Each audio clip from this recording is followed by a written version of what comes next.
A humanidade sempre teve suas pestes e fazia de todo o possível para evitar os infortúnios que elas causavam. Uma doença que afeta o mundo não é algo novo nem atual. As crises sempre foram sendo superadas ao passar dos séculos e hoje vivemos de uma forma muito mais regrada. Mas você já pensou como era antigamente? Como eles lidavam com as doenças e como eles tratavam os enfermos? Hoje eu vou contar um pouco sobre isso no canal TDAH História. Gripe espanhola, febre amarela, peste bubônica. Esses nomes distintos em períodos plurais da história já foram motivo de fazer com que qualquer pessoa se arrepiasse de forma absurdamente horrível. As gerações foram dizimadas em uma tacada só. Muitos perderam parentes e conhecidos. O mundo era um caos de muitas formas. Mas primeiro falaremos dela, a peste negra.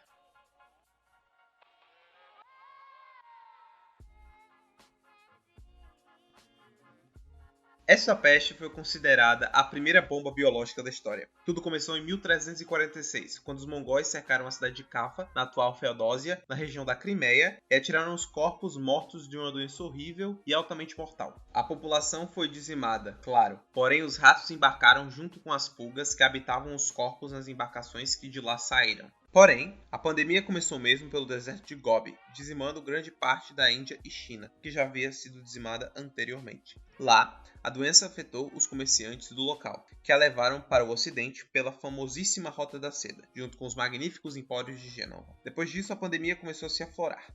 Em apenas 4 anos, a grande peste saiu de Cafa, foi para o deserto de Gobi, se espalhou pelo comércio, atingiu o Mediterrâneo, depois foi para Alexandria, o norte da África, grande parte da Europa, a Escandinávia, as regiões bálticas e a Islândia. Isso em apenas 4 anos. A letalidade chegava a ser 60%, matando apenas 7 dias depois que os primeiros sintomas fossem apresentados na vítima. A sociedade da época ficou alarmada, porque não se sabia de onde vinha e nem de como surgia essa doença. Então todos ficaram morrendo de medo de se tornarem os novos poucos afortunados, digamos assim. Já que as pessoas ficaram morrendo de medo, o comércio diminuiu, o que levou a produção agrícola a cair. Sem a produção agrícola, tiveram menos alimentos disponíveis para compra, e assim a população ficou cada vez mais fraca e sensível a tudo o que estava acontecendo naquele período. A igreja usou isso a seu favor. Ela dizia que aquilo era uma punição divina que vinha para punir as pessoas que aqui estavam. A única forma de evitar a morte? Penitência, autoflagelo, arrependimento dos pecados, orações frequentes e muitas, mas muitas visitas às igrejas. Os médicos que tentavam curar as pessoas da doença, grande parte das vezes, eram servidores públicos e não tinham nem formação acadêmica ou estudo para fazer isso.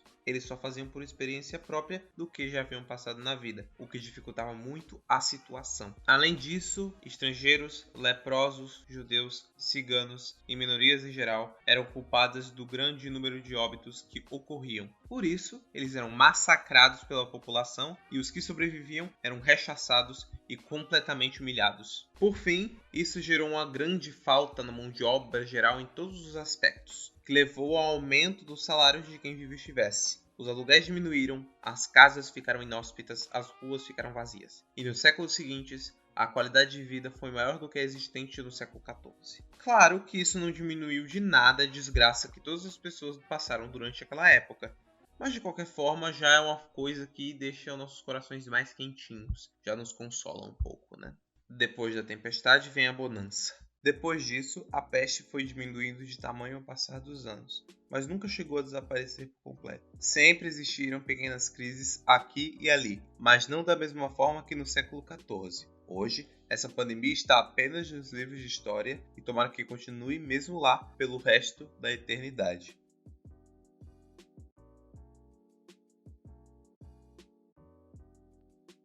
Mas não foi só a peste negra que assombrou os nossos dias. Também teve uma grande pandemia mundial, mesmo que séculos depois desta que eu acabei de falar. A gripe espanhola teria surgido durante a Primeira Guerra Mundial em campos militares no interior do Kansas, um dos muitos estados do país do Tio Sam.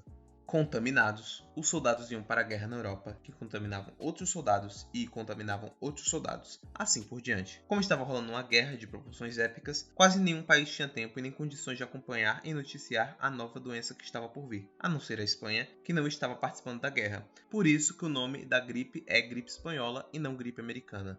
Essa gripe contaminou primeiro os americanos, depois os ingleses, os franceses, os gregos, os espanhóis, os dinamarqueses e assim por diante. Ou seja, até esse momento a doença era uma epidemia porque estava afetando principalmente a Europa e não o mundo. Mas, infelizmente, a doença não ficou muito tempo parada lá na Europa. No final da guerra, os soldados sobreviventes que estavam traumatizados voltaram para os seus países de origem e trouxeram junto consigo a gripe espanhola. Então, países asiáticos, africanos, norte-americanos e sul-americanos começaram a reportar casos que se tornavam cada vez mais alarmantes dentro dos seus países. Um exemplo dessa grande disseminação é da cidade da Filadélfia, que se localiza ao leste dos Estados Unidos. Em setembro de 1918, foi promovido um desfile com mais de 200 mil pessoas para homenagear os soldados que haviam voltado da guerra, e havia muita, mas muita aglomeração. O resultado? Nada mais nada menos do que mais de 16 mil mortes em pouco mais de 6 meses. Os cientistas nada podiam fazer, porque eles não conseguiam estudar o vírus, já que os microscópios da época não tinham capacidade suficiente para poder localizar o problema que causava a espanhola. Não existia medicação para poder tratar os enfermos. Por isso, os farmacêuticos e os médicos passavam paliativos para ver como o corpo de cada um reagia. As recomendações eram simples. Nada de aglomerações, distanciamento social, lavar bastante as mãos e por aí vai. Mas parece que quase ninguém deu ouvido a essas recomendações. No Brasil, a contaminação foi rápida. É contado que a doença chegou ao nosso país por 2 embarcações com pessoas contaminadas. A primeira foi a SS Demerara, que tinha ancorado em Recife, vindo de Liverpool em 17 de setembro de 1918. E a Piauí, que tinha ancorado também em Recife, vindo de Dakar, em 23 de novembro de 1918. De lá, a doença foi para a Bahia e em pouquíssimo tempo já estava nas principais cidades do país, como o Rio de Janeiro e também das regiões mais afastadas e inóspitas, como a própria Amazônia da época. No dia 10 de outubro de 1918, com a influenza já se espalhando por todo o Brasil, o diretor de saúde pública, o Sr. Carlos Seidel, deu um pronunciamento à imprensa diminuindo o problema e defendendo a benignidade da gripe. Disse ele, abre aspas, não se trata de uma influenza espanhola, é apenas uma simples influenza, fecha aspas. A população da capital federal, atual Rio de Janeiro, ficava com cada vez mais medo. Negacionistas, assim como Seidel, diziam que a doença era apenas uma espécie de limpa-velhos, que não era para ser levada a sério e que tudo não se passava de apenas uma histeria da imprensa. As coisas estavam ficando feias em um prazo muito curto. As pessoas faleciam repetidamente e rapidamente. Os hospitais, que na época não eram públicos, ficaram lotados e abarrotados de enfermos em uma velocidade estratosférica. Estádios de futebol e locais públicos em geral começaram a servir como hospitais e o famoso Carlos Chagas, renomado e conhecidíssimo médico por descobrir a enfermidade que herdou o seu nome, começou a ajudar o país a tratar os prejudicados pela gripe espanhola. Coveiros trabalhavam de forma frenética. Familiares jogavam seus falecidos parentes nas ruas para que não se contaminassem com a nova peste. Novos cemitérios tiveram de ser construídos só para aportar os corpos porque os antigos cemitérios já haviam sido totalmente lotados.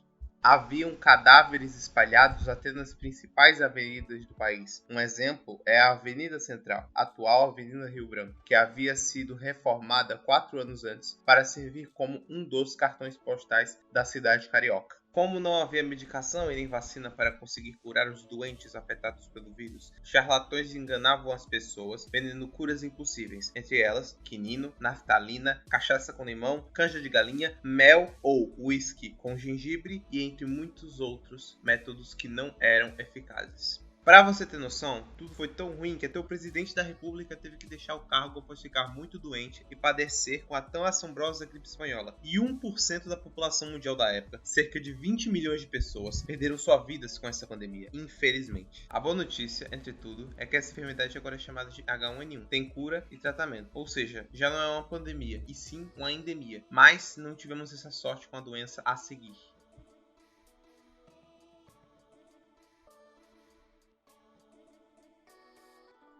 A febre amarela é o meio termo entre as duas doenças anteriormente apresentadas. Não é nem tão antiga e nem tão nova, mas é mortal da mesma forma. A transmissão dela é causada pelo temido Aedes aegypti, que nos desgraça por muitas pestes, como a dengue, a chikungunya, a zika e diversas outras enfermidades.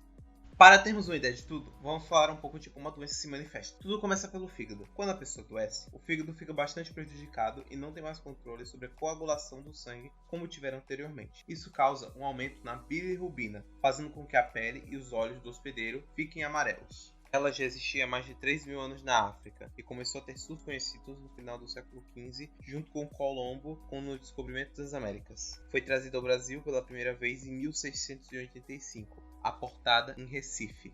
Infelizmente, a doença se espalhou pela proeminente maldade humana, porque ela surgiu vinda da escravidão. Ela começou a ter surtos no século XVII, vinda por navios negreiros que traziam escravos africanos para a Europa. E vocês sabem, quando a doença começa a se espalhar entre um grupo pequeno, em pouco tempo ela já perde o controle. Da Europa, a epidemia virou pandemia e foi para a América do Norte e depois para a América do Sul. Os piores séculos da pandemia para os seres humanos foram o século XIX e o XVII.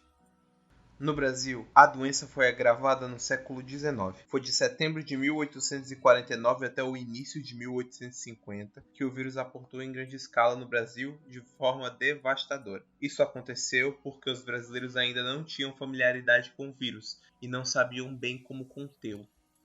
E como aconteceu nas doenças anteriores, houveram muitos negacionistas que negaram a existência ou a potencialidade catastrófica do vírus. Um deles foi o ex-ministro da Fazenda do Império, o senhor Bernardo Pereira de Vasconcelos. Disse ele: "Eu estou convencido de que se tem apoderado da população do Rio de Janeiro um terror demasiado e que a epidemia não é tão danosa como se tem persuadido muitos. Talvez fosse mais conveniente que o governo não tivesse criado lazarentos, os famosos hospitais de isolamento, e feito tanto escarcéu. Julgo até necessário que se institua um exame público a este respeito, a fim de mostrar ao Brasil e ao mundo que não é a febre amarela o que reina hoje." E claro, ele morreu 2 semanas depois de dizer isso. Adivinha de quê? De febre amarela, obviamente. Haviam muitos outros negacionistas no Senado brasileiro daquela época, mas não vem ao caso falar sobre eles nesse vídeo. Pelos próximos 55 anos no Brasil, em todo verão, o país teria muitas mortes por causa do clima que ajuda na proliferação da doença. O imperador do Brasil, Dom Pedro II, continuou incessantes batalhas junto ao parlamento sem fim para conter a doença, mas sem sucesso.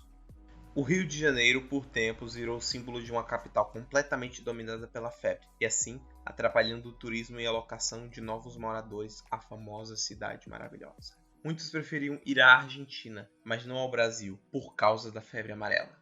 Ao passar dos anos, a doença foi sendo controlada. Em 1880, já se encontrava muito mais contida do que anteriormente.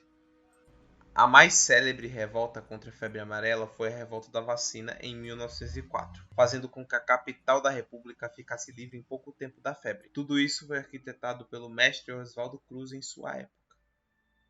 Em 1927, a doença já estava isolada e os casos começaram a baixar até que se controlassem no mundo todo. No nosso país, o Brasil, o último caso urbano da doença foi em 1942, no estado do Acre. Hoje já existe a vacina e é claro que a doença não está erradicada, infelizmente, mas pelo menos nós temos uma solução que nos ajuda a salvar centenas de milhares de vidas a cada ano que poderiam ser tomadas por essa grande doença, que é um grande problema que por séculos assombrara a humanidade. E é isso, gente. Eu espero que vocês tenham gostado. Se não gostaram, infelizmente foi isso que eu pude fazer. Eu estou com dor de cabeça, fazer esse vídeo é muito cansativo. Eu investi muito tempo e suor nesse vídeo. Foram horas e horas. Mas tem mais, vai ter mais no futuro. Tenha um bom dia, tenha uma boa tarde. Aproveite seu dia, aproveite sua semana e um beijo. Tchau.